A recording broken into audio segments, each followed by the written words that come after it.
My wife slept with her boss and my daughters hid it for 15 months, so I cut them off, changed my will, and my next move left them completely stunned. My wife Melanie and I had been together for almost 30 years. We got together when she was 19 and I was 22. Back then, we were broke, living in a shitty apartment that always smelled like the last tenant's cats, no matter how much we cleaned. But we were happy, you know? Just figuring things out together, making it work.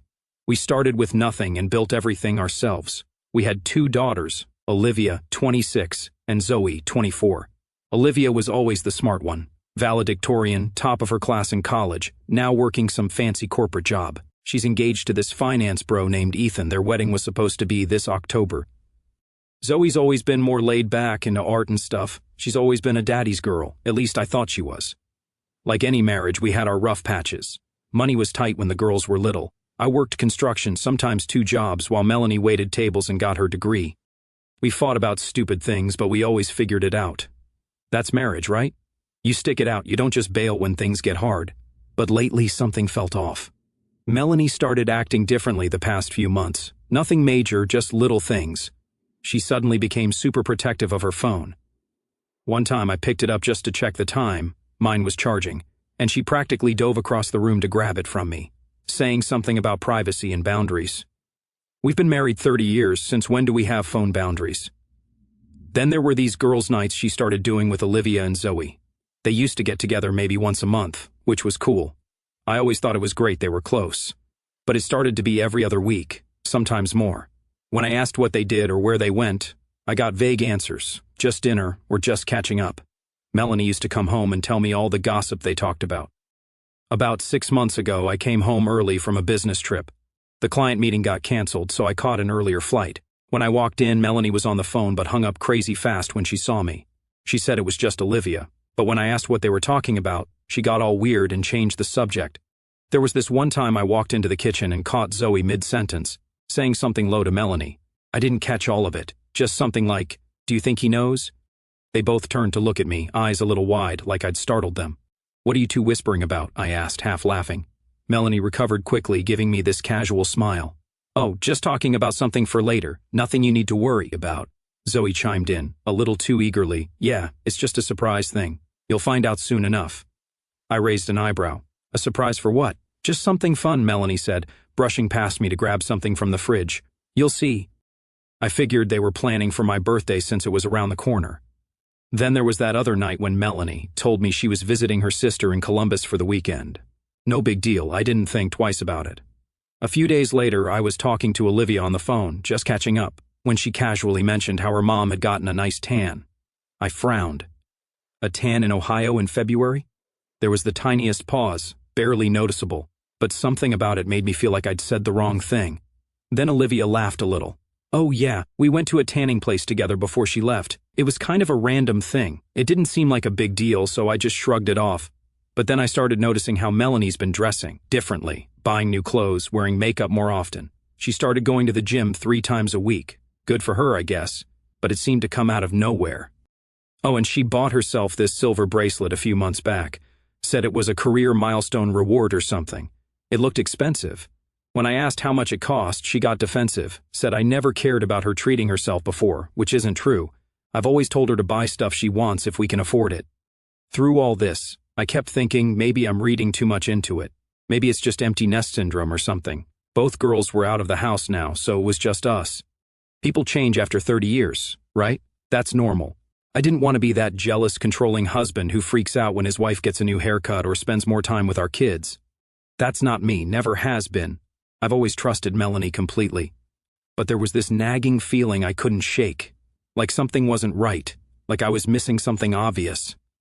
Then, on a completely ordinary Tuesday, everything fell apart.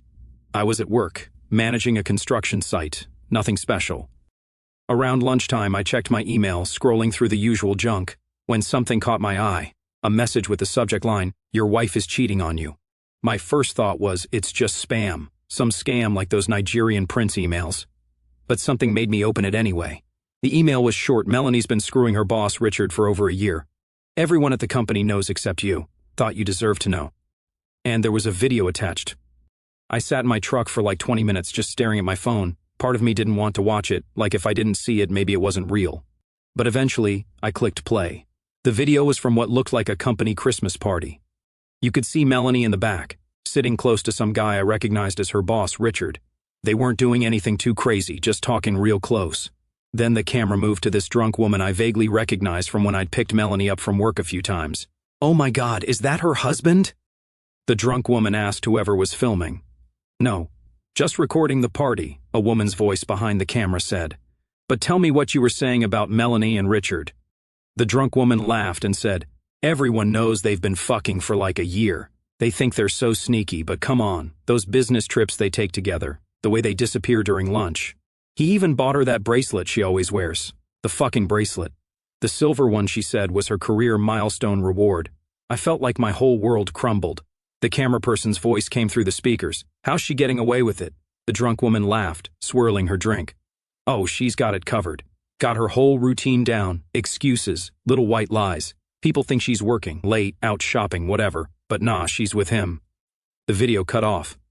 I sat there staring at my phone, feeling like the air had been sucked out of my truck. I didn't know who sent it, but I had a pretty good guess, Vanessa. She worked with Melanie. Always had tension with her after Melanie got promoted over her last year. This had to be her way of getting back at her. I tried to brush it off, just gossip, drunk talk from someone with a grudge. But the longer I sat there, the more pieces started snapping into place. The girls' nights, the vague answers, the weird phone calls, the bracelet. I couldn't go back to work, my hands were shaking too much. I told my foreman I had a family emergency and just drove.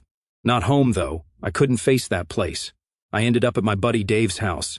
He took one look at me and knew something was wrong. I didn't say anything, just pulled out my phone, hit play, and handed it to him. "Holy shit, man," Dave said when the video ended. "What are you going to do?" I had no clue. All I could think about was that I wanted to confront Melanie right away, but another part of me needed more proof. The video could have just been office gossip from someone with a grudge, right? It wasn't enough. That night, I stayed at Dave's, told Melanie I had an emergency at a job site and wouldn't be home for 2 days. She didn't even hesitate, just said, "Okay, be safe," like nothing was wrong, like she wasn't lying straight to my face. The ease of it made me sick. The next evening, she texted me, saying she was having her usual dinner with the girls, just a little midweek catch-up, she said, grabbing her coat. "Don't wait up." I told her to have fun and got out from Dave's apartment. I drove across town and parked outside the restaurant where Olivia and Zoe usually met her. I sat there for 20 minutes, expecting to see her walk in, but she never did. Then, through the window, I spotted Olivia and Zoe at their usual table. No Melanie. I gripped my phone and texted Olivia, "Hey, just wondering, did Mom make it to dinner yet?" A few seconds later, my phone buzzed. "Yeah, she's here." "Why?" I stared at the message, my stomach twisting. The truth hit me like a brick to the chest. They were fucking lying. They'd been lying this whole time, covering their mom up, making up stories, looking me in the eye, and feeding me bullshit while she was off with him. I clenched my jaw and checked the tracker app on my phone, the one we'd installed on each other's phones ages ago for safety reasons. Her dot wasn't at the restaurant. It was across town at an upscale Italian place. I knew before I even got there what I'd find, but seeing it still felt like a gut punch. Through the window, there she was, sitting next to Richard, so close to him, technically on his lap, smiling like she didn't have a care in the world. She leaned closer, resting her head on his shoulder. They weren't even trying to hide it. I almost threw up. I took out my phone and snapped pictures, a lot of them. Then I opened our family group chat, the one with not just Melanie, Olivia, and Zoe, but my parents, my siblings, her siblings, aunts, uncles, cousins, everyone. I attached the photos and typed out one message. "Hope you're enjoying your dinner with the girls, Melanie. Looks like your boss is enjoying it too." I hit send. Immediately, my phone started blowing up. "Olivia, Dad, what are you talking about? Zoe, what's going on? My sister, what the hell is this? My mom, is this some kind of mistake? Melanie's brother, Mel, what is he talking about? My cousin, dude, WTF? My dad, call me." I didn't answer any of them. What was I supposed to say? Just found out my wife of 30 years has been screwing her boss, and my daughters have been covering for her. "How's your evening going?" I spent the rest of the day driving around trying to figure out what to say. By the time I got home, they were all there, sitting in the living room, looking worried. "Dad, what's going on?" Olivia asked as soon as I walked in. "We've been freaking out." I didn't say anything at first, just pulled out my phone, opened the pictures I'd taken, and handed it to Melanie. Her face went white instantly. "Who sent you these?" she whispered. "I took them today," I said, after I got this. Then I played the video. The room went dead silent. Zoe started crying. Olivia just stared at the floor. Melanie kept shaking her head, like she could make it all disappear if she tried hard enough. "How long?" I demanded. Melanie wouldn't answer. It was Olivia who spoke up first. "Dad, you need to understand." "How long?" I shouted, making them all jump. 15 months, Melanie admitted, barely audible. "And you two?" I looked at my daughters. "How long have you been covering for your mother, lying to my face, making me look like a fucking idiot?" Zoe was sobbing now. "Daddy, I'm so sorry. Mom said it was just temporary, that she was going through something." "Shut up!" Melanie snapped at her. "Just shut up, Zoe." "No, let her talk," I said. "I want to hear exactly how my family conspired behind my back." I stood there staring at my family, who suddenly felt like strangers. Olivia, trying to take control of the situation like always. Zoe, crying her eyes out. Melanie, looking like she'd seen a ghost.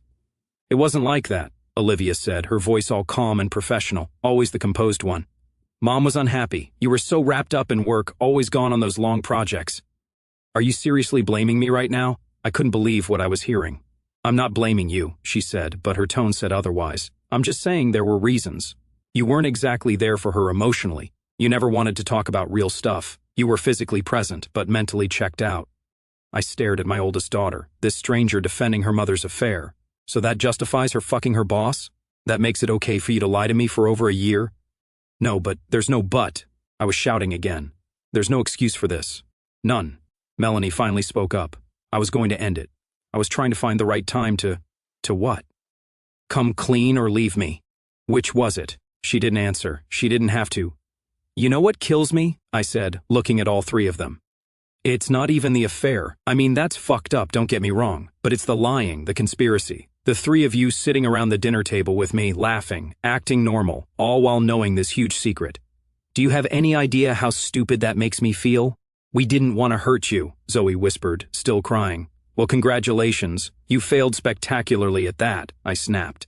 The hurt in her eyes made me feel a twinge of guilt, but I was too angry to care. "So what now?" Olivia asked, always practical, already thinking about next steps while I was still trying to process the bomb that just went off in my life. "Now?" I said quietly. "Now I want all of you out of this house. I can't even look at any of you right now." "Dad, please," Zoe begged. "Let's talk about this. I know I messed up. I just didn't know what to do." "Get out," I shouted. "I'm serious. All of you, get out." They left, Melanie and Olivia practically dragging a hysterical Zoe. As the door closed, I collapsed on the couch, feeling like someone had ripped my heart out and stomped on it. The house felt so empty, so quiet. I walked around, looking at all our family photos. I was fuming, grabbed the nearest photo, us at Olivia's college graduation, and smashed it against the wall. The glass shattered, which felt satisfying for about 2 seconds. Then I just felt worse.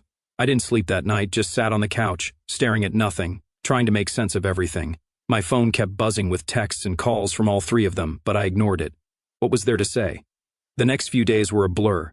I took time off work, told my boss it was a family emergency, technically not a lie. I barely left the couch, didn't really eat, didn't shower, just sat there replaying every moment of the last year, looking for signs I missed. Dave came by to check on me. Brought food I didn't eat. He wanted me to go stay with him, said it wasn't good for me to be alone in the house with all the memories, but I couldn't move, couldn't do anything. My phone kept blowing up. Melanie's messages went from apologetic, "I'm so sorry, please let me explain," to angry, "You're being childish. We need to talk like adults," to manipulative, "I'm worried about you. Please just let me know you're okay." I ignored them all. Melanie was nothing to me now.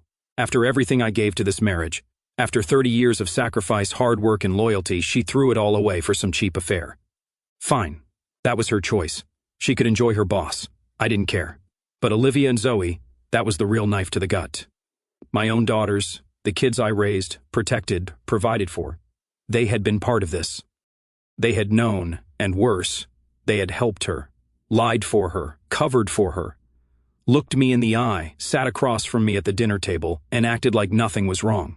That betrayal was something I couldn't shake.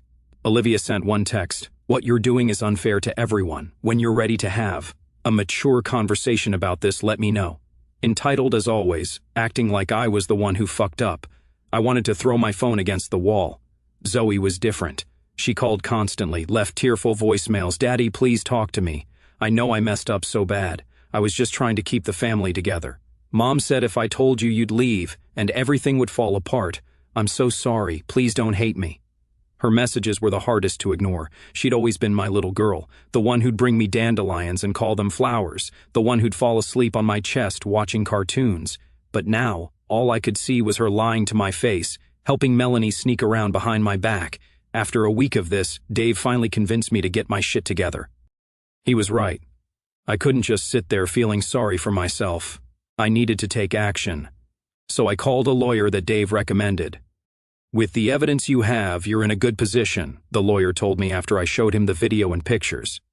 "But you need to be smart about this. Don't leave the house. That can be seen as abandonment. Don't empty the bank accounts, but do move half the money to a separate account she can't access. And document everything." I followed his advice, stayed in the house, moved money, changed the locks, started documenting every interaction. Melanie showed up one day with Olivia, demanding to be let in to get her things. I recorded the whole thing on my phone, standing in the doorway while they called me every name in the book. "You can get your stuff when my lawyer says you can," I told them calmly, which just pissed them off more. "I'm getting married in 2 months," Olivia shouted. "Are you really going to ruin that because Mom made a mistake?" "A mistake is forgetting to pay a bill," I said. "What your mother did was a choice, a series of choices made every day for 15 months. And what you did was just as bad. I was protecting my family. No, you were protecting your mother's affair. There's a difference." They eventually left, but not before Olivia said, "I'm still expecting you to pay for the wedding. You promised." The fucking audacity of this girl. I just closed the door in her face. All I could do after 2 weeks since I discovered that shit was try to keep it together, going through the motions, wake up, go to work, come home, stare at walls, try to sleep, repeat. Dave and a couple of other buddies kept checking on me, inviting me out for beers or to watch games, but I turned them down most of the time. Just didn't have the energy to be social. Zoe kept trying to reach out, calling, texting, even showed up at my job site once. I finally agreed to meet her at a coffee shop, not ready to forgive her but at least willing to listen. She looked like shit. Dark circles under her eyes, hair unwashed, wearing the same hoodie she's had since high school. "I'm so sorry, Dad," she said as soon as I sat down. "I know that doesn't fix anything, but I am. I should have told you." "Why didn't you?" I asked. "That's the question that keeps me up at night. Mom said she was going through a midlife crisis thing, that she just needed to get it out of her system, and if you found out, you'd never forgive her. She said it would destroy our family, so instead, you destroyed my trust." She flinched like I'd slapped her. "I know it was wrong. But you were always working, Dad, always at job sites, always stressed about money. Mom was lonely, and I'm not saying that makes it okay," she added quickly. "What she did was wrong, but maybe if you'd been around more, talked to her more, noticed she was unhappy," and there it was. Even in her apology, she was still blaming me, still making excuses.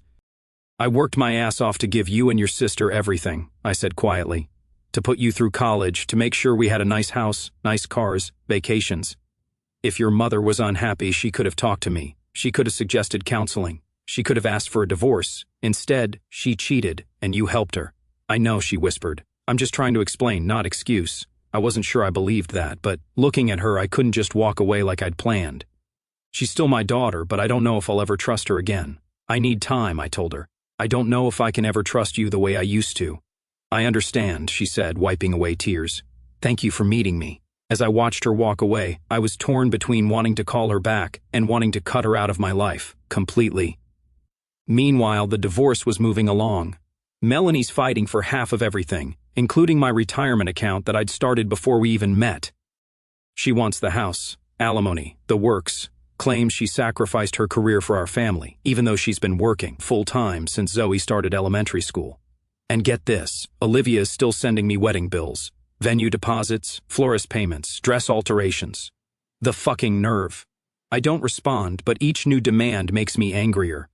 One night I got a text from Ethan, Olivia's fiancé, asking to meet for coffee. He wanted to understand what really happened. When we met, he admitted Olivia didn't know he was there. She'd be furious if she found out. She told him that I was overreacting to a brief affair, kicked them all out, and refused to pay for the wedding out of spite. He hadn't fully believed it. Noticing Olivia had been acting secretive, I laid it all out, the video, the 15-month affair, how both girls had covered for Melanie. By the end, he looked sick. "I had no idea it was this bad," he said. At that point, I was still trying to figure out what to do about Olivia and Zoe. Cutting them off completely felt drastic, but after everything, could I ever trust them again? Rebuilding seemed impossible when I wasn't even sure if they truly regretted what they had done. But one thing was certain, Melanie and I were finished. There was no coming back from that level of betrayal. So I filed for divorce. Work became my escape. I had to keep the money coming in, especially with the divorce set to drain me dry. My crew knew something was up, but they didn't ask questions. When I zoned out or needed a minute, they just gave me space, which I appreciated. The divorce turned ugly fast. Melanie's lawyer tried spinning the narrative, painting me as a neglectful workaholic who had pushed her into the affair. My lawyer suggested settling to avoid dragging it out, but I refused. This wasn't about money anymore, it was about principle. Ethan called me again yesterday. Apparently he had a big fight with Olivia after our talk. He started asking questions about the affair, and she flipped out, accused him of taking my side and betraying her trust. The irony is fucking staggering. I'm having serious doubts about the wedding, he told me. If she can lie about something this big, what else is she keeping from me? Smart kid. Cheaters protect cheaters, I told him. Someone who can justify lying to their father for over a year can justify lying to anyone. Speaking of Olivia, she sent me this long email last week, full of psychobabble bullshit about how I need to process my feelings and work through my anger so we can heal as a family, like we're all just going to hold hands and sing Kumbaya after what they did. She even had the balls to include more wedding expense forms I needed to sign. Zoe's been different after our coffee shop talk. She's backed off a bit, sends me texts every few days, nothing pushy, just checking in, hope you're doing okay, thinking about you, love you, Dad. I don't usually respond, but I don't block her either. Don't know why. Maybe some part of me isn't ready to completely let go. Dave's been a rock through all this. Last weekend, he convinced me to go fishing with him and some buddies. It was the first time in weeks I went hours without thinking about the shitstorm my life's become. Then my lawyer called with some interesting news. Apparently Melanie's trying to sell off some of our joint assets before the divorce is finalized. She accidentally mentioned, to a mutual friend, that she and her boss are planning a big trip to Europe once all this unpleasantness is over. Fucking unbelievable. Hector got emergency injunction to freeze everything. One small victory. I still didn't know what to do about Olivia and Zoe. I loved them, but every time I started to soften, I remembered the lies, the fake girls' nights, the way they covered for Melanie, warning her when I asked questions. They didn't just know, they actively helped her for 15 months. They chose her affair over my right to the truth. Olivia's wedding was coming up, and somehow she still expected me to walk her down the aisle. She even sent a guilt-tripping text about how my issues with Melanie shouldn't affect her special day. Like that was what mattered, not the family she helped destroy. I didn't respond. Anything I'd say would end with me telling her exactly where to go. I thought about just leaving, selling the house, moving somewhere new, starting fresh. But that felt like letting them win, like I was the one who did something wrong. And just when I thought this shit show couldn't get any worse, life decided to throw another curveball my way. I was meeting with my lawyer about the divorce when he mentioned checking social media for anything that might help our case. I'm not on that stuff, I told him. Well, Melanie is, he said, turning his laptop toward me. And you might want to see this. It was Melanie's Facebook page. There was a post from a few days ago, a photo of her, Richard, and Olivia at some fancy restaurant. The caption read, "So blessed to be surrounded by love as we blend our families. Richard has officially proposed. Wedding planning for us after we help Olivia with hers. Engaged. The divorce wasn't even finalized yet, and they weren't even trying to hide it anymore. And Olivia was right there with them, celebrating the relationship that destroyed our family." In the comments she'd written, "So happy for you guys. Can't wait to have 2 weddings to celebrate." I felt so dumb. Here I was, still reeling from the affair, still waking up every morning with that sick feeling, and they were already playing happy families planning a fucking wedding. There was more. Another post showed Richard helping Olivia with wedding preparations, apparently paying for the stuff I refused to cover, playing the hero. And in one photo, Olivia's calling him her bonus dad. Bonus dad. What the actual fuck? That was it, the final straw. In that moment, something inside me just snapped. All the hurt, all the betrayal, all the months of second-guessing myself crystallized into a cold clarity. I want to change my will, I told the lawyer. I want Melanie to get nothing beyond what the law requires, and I want both Olivia and Zoe removed as beneficiaries. Hector looked surprised. Are you sure? That's a big step. I'm sure, I said. They made their choices. Now I'm making mine. When I got home that night, I got a call from Ethan. He was done, broke things off with Olivia after finding texts between her and Melanie planning how to manipulate me into paying for the wedding. They had this whole strategy mapped out, how Olivia would guilt-trip me, How they'd use mutual friends to pressure me, the works. You were right about her, he said. I'm sorry, sir. I thought you should know. I thanked him, actually feeling bad for the kid. He dodged a bullet, but it still had to hurt. Later, I got a call from Zoe. She was crying so hard I could barely understand her. Apparently, she'd had a huge fight with Melanie and Olivia after finding out about the engagement and the social media posts. They didn't even tell me, she sobbed. I found out from Facebook, like everyone else. And when I asked Mom how she could get engaged when you two aren't even divorced yet, she said I needed to grow up and get with the program. Olivia took her side, of course, said I was being childish and dramatic. Part of me felt a flicker of hope that maybe Zoe was finally seeing the truth. But then she said, I just don't understand why you can't all try to work this out. Why does everyone have to be so extreme? Mom made a mistake, but I cut her off. 15 months isn't a mistake, Zoe, and neither is lying to my face every day for months. Those are choices all of you made. I know, she said quickly, I know that. I'm not defending what she did or what I did. I miss how things used to be. Things were never how they used to be, I said. It was all a lie, and I'm done. What do you mean done? She asked, sounding scared. I mean, I'm moving on with my life without any of you. She started crying harder. Dad, please. I know I fucked up. I know that, but I'm trying here. I'm really trying. It's too late, I said. I've already changed my will. You and Olivia are out of it. Dead silence on the other end. Then, you what? You heard me. I met with my lawyer today. Everything goes to my brother now. But Dad, that's not, you can't just, I can and I did. You all made your choices. Now I've made mine. She hung up. I expected to feel guilty, but instead I felt lighter, like I'd finally cut loose an anchor that had been dragging me down. The next day, all hell broke loose. Olivia sent a barrage of texts, calling me petty, vindictive, cruel. Melanie had her lawyer contact Hector about my retaliatory actions. Even some mutual friends reached out, saying I was being too harsh, that I should think about reconciliation for the sake of the family. Fuck that. Fuck all of that. I slept through the night. No dreams about the way things used to be, no waking up with that sick feeling, just peaceful, dreamless sleep. At that time, I realized that the family I thought I had never existed. It was a mirage. And maybe that's okay. Maybe it's better to live in truth, even a painful truth, than in a comfortable lie. The divorce is final. Melanie didn't get nearly what she wanted, thanks to Hector's badass lawyering and all the evidence I had. She got some cash and her car, but not the house or my retirement. She and Richard got married 2 weeks after our divorce was finalized. Classy. I sold the house. Too many memories, good and bad. Bought a smaller place closer to work in a different neighborhood. It's nothing fancy, but it's mine. No ghosts, no lies. After I changed my will and told Zoe about it, she showed up at my door the next day, crying and begging me to reconsider, said she'd do anything to make things right. I told her I appreciated it, but my decision was final. When she realized I wasn't budging, something changed in her. She got quiet, then cold. So that's it? She asked. 30 years as a family, and you're just throwing it all away?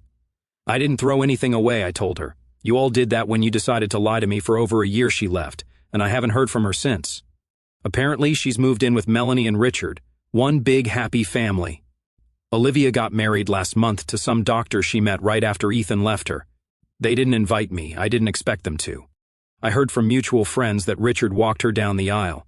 That stung for about a minute, then I realized I didn't actually care. The thing about cutting toxic people out of your life is that it hurts like hell at first, but then you start to notice how much lighter you feel, how much more energy you have, how much clearer your head is. I've been seeing someone for a couple of months now. I'll call her Jess. Met her at a friend's barbecue. She's divorced too. Understands the baggage that comes with that. We're taking it slow, but it's good. Really good. She knows my whole story and doesn't judge me for cutting off my daughters. She gets it in a way most people don't. Her ex cheated on her with her sister, so she knows all about family betrayal. Do I miss Olivia and Zoe? Sometimes. Usually when I see a father with his adult daughters out to dinner, Or when I hear a song they used to like, or on their